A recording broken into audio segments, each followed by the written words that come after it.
Quick disclaimer before I start yapping. This video will have some kind of like bloody, gory imagery because that's the kind of stuff I paint and that's the only stuff I paint with this character. So if you're uncomfortable with that, just listen to the audio instead or just click off if you're not comfortable with kind of like more gory art. With that said though, I'm gonna get started. Yeah. Welcome to the OC Files, a new series that I'll be starting here, talking about my OCs, their origin story, how I came up with them, their backstory, trauma, whatever they have that is relevant to the character, and kind of like start my world building and introduce you to the main characters that I've made and that I'm proud of and that I want them to be a staple for this channel and me as a whole, I guess. So, who better to start with than Tonnun? One of my favorite OCs, and one of the only OCs that I paint. Because he means a lot to me, and I feel like he means a lot to other people too. Because the way I paint him is kind of just as everything, you know? Whatever you see in the painting, whatever meaning you feel whenever you look at it, that's what it is, you know? Like, I painted it with a meaning or just creativity, like from my noggin, but whatever you see in it, that's what it means to you, you know? So, who is he? Who? I don't wanna call any names, but someone did call him an alien, and he's not. He's not an alien. I know he looks like it, and I know he has the pointy ears. How he got them, I don't know, because he's human. He's a human, somehow, some way. But his origin story kind of explains how he ended up the way he is, I guess. But quickly, I'm just gonna go over how I made him to begin with, because I don't want this video to be super long, and obviously I don't have a speed paint for you because I'm busy covering my ceiling with drawings. And I just don't feel like drawing much lately, but I had a canvas and I wanted to paint something that was kind of like out there, you know? And kind of like gory. I had a slight idea and then I sketched it out, which is this painting that's in the background right now. And I put a lot of effort into it, and immediately I got obsessed and started painting him more and more. And now I have just a ton of them. Just a ton of paintings of him. So the first couple of paintings didn't have any meaning. Some of them still don't, like for me personally, but like I said, whatever you see in them, you know, that's... And then I kind of started thinking of an origin story and a name, and then I came across Tonnun, or I kind of made it myself, I think. I don't remember exactly. But I thought it fit. And then I came up with an origin story for him, like how he ended up this way. I think I've explained it before, but this series is for explaining it again for new people and for myself, so I can like drill it into my brain. Who is this character, you know? Because when you talk about it, you're gonna remember it better. So he was a cave explorer. He was probably like with just a group of people, an organization, who would work together to go into caves, try to like find gems or missing things, missing people, you know, just exploring the caves as professionals. But one day, the cave kind of just fell apart. Like they went into a cave, probably just looking for the normal stuff, and then the cave just crumbled. Like, crumbled into pieces. And Tonnun was stuck in there with two of his other, like, co-workers, I guess you could say. With no way of getting out, they were deep into the cave. Like, the exit was just barricaded by fallen rubble and rocks and whatever. Like, they didn't have tools to get out. If they were professionals, I guess not. But they're stuck in there. And obviously, when you're stuck in a cave without sunlight, without food, like, at least not food to last, you know? No way of getting out, no communication. Eventually, you're gonna go crazy. Eventually, you're gonna get a little silly in there. And, you know, when you run out of food resources, what else are you supposed to do than eat your friends? Just morbid, I know. But and the longer he's stuck in there, obviously he loses more of his sanity, and the longer he's out of the sun, the more just depraved he gets, because, you know, humans need sun or else that's gonna happen. And he turns a ghostly pale. How he gets white hair? Don't ask me. I mean, I know it can happen from stress. I guess he was really stressed down there before he lost his mind. So he just turned into an old man. I don't know. And he just goes feral, pretty much. Like, he's stuck in there for a long time before they manage to get him out. But by then, he's far gone. All that's left of his co-workers is just bone. He's eaten every single piece of them besides the bone. And things happen to you when you go crazy, obviously. So he's gone to be saved. And one thing that I really like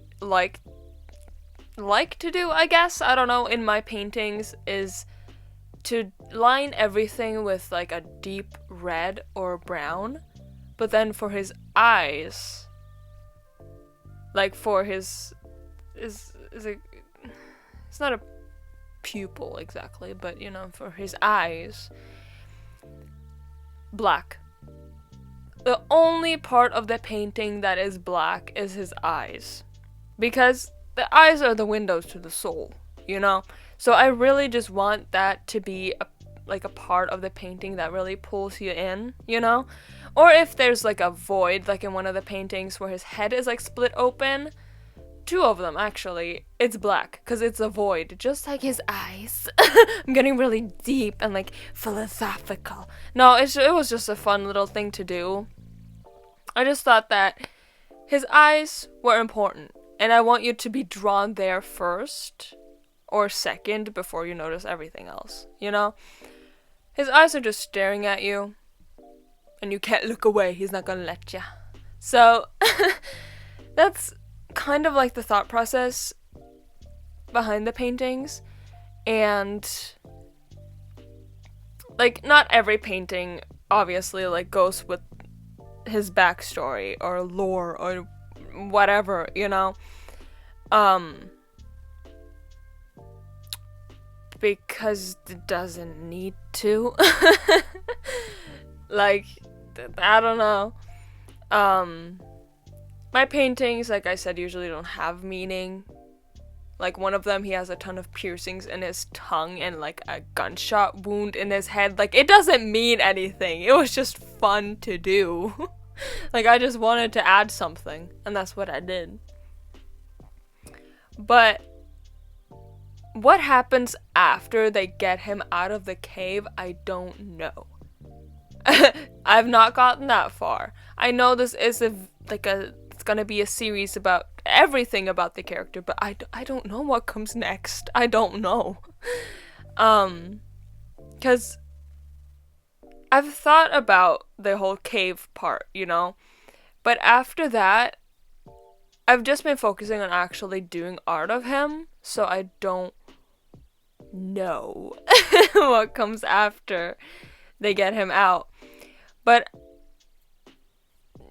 you know, I'm guessing he was brought in somewhere, but he just didn't want to stay there and just runs away. Like, I'm sure he feels at home in the caves. Because he's been stuck there. Why it took them so long to get him, I don't know. Okay? I don't know. They're stupid. I don't know. I'm guessing they probably split up into, like, smaller groups, and they didn't know exactly what cave they went into. And why it fell apart, don't ask me, okay? Don't. But he is getting close to his 1-year anniversary. Like, it's been almost a year since I first made him.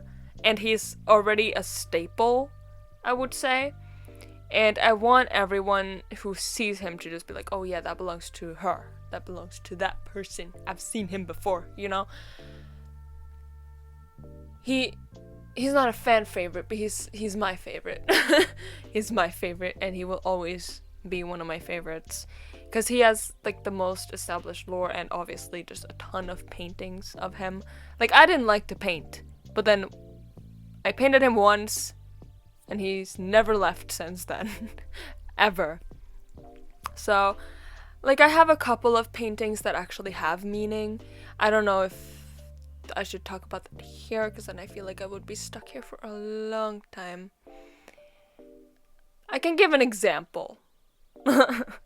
Like with this one here, where his face is all peeled off, is one of my absolute favorites that I've done of him. Sure, he looks a little goofy, but I love it so much. And what that painting means to me, like, it was just a fun idea to do, but then while painting it, I kind of came up with a meaning, you know? And that meaning is, like, being exposed for something that you didn't want to be. Like, if you have a secret with a friend or something and then they, like, let it out to everyone, it's painful. And it's like someone can see through you, you know? Like, see something that you wanted to be hidden. Like a big secret that you didn't want anyone to know, and you put your trust into one person and then you get stabbed in your back, you know? That's kind of what I wanted to portray, but at the same time, it doesn't have much of a meaning, but it can, you know? And to me, that is the meaning of that painting. But at the same time, it was kind of just a fun idea I came up with to paint, you know? And the latest one I did, which I'm really proud of, because I used actual, like, yarn for the stitches. I know, I'm clever. It can kind of be looked at like a way of overthinking. Like, your brain is, or like, I don't know, like, your thoughts kind of, they kind of just take over, but you can't say anything. Like, they're gnawing away at you, but you just can't express it. Like, you can't say it. I don't know. Or it can be looked at as, like, anxiety, but you're, like, too afraid to speak up about it or something, you know? Like, it has multiple meanings because different people look at it and see different things. But at the same time, I just painted it because it's fun, you know? Like, I paint because it's fun, not because I want to portray a meaning. But I can't come up with one. So, what I said early in my TikTok account, because I started it to focus purely on these paintings, but then I didn't paint so much, so I just started posting other things, which is sad because these paintings, like, they hold a place in my heart. But what I said early on in those TikToks is that, like, he is everyone. Like, he can be, like, connected to you, you know? You can see him or the paintings and kind of just connect with it, and it's like, whatever you think of when you look at that painting, that's you, kind of, you know? But I don't want to be, like, philosophical and, like, deep about it either, because he's just a silly little guy who is fun to paint doing weird things, okay? Because he is weird. But I love him for it, okay? And you should too. But I think that concludes everything, like every piece of lore that I have for him currently, but it will always continue to develop. So I might do an update in like a year or so. I don't know. We'll see. But that was like my introduction of him. And you should stay tuned for my other OCs because I have more. I have a ton. But not a ton of backstory for him. But that's coming. I have nothing else to do. I can just sit here and think about OC lore all day. All day. But as always, I love you so much. And I'm glad you're here. And I hope you have a good rest of your day. Okay? You better. If it sucks, make it better. Okay? Thank you.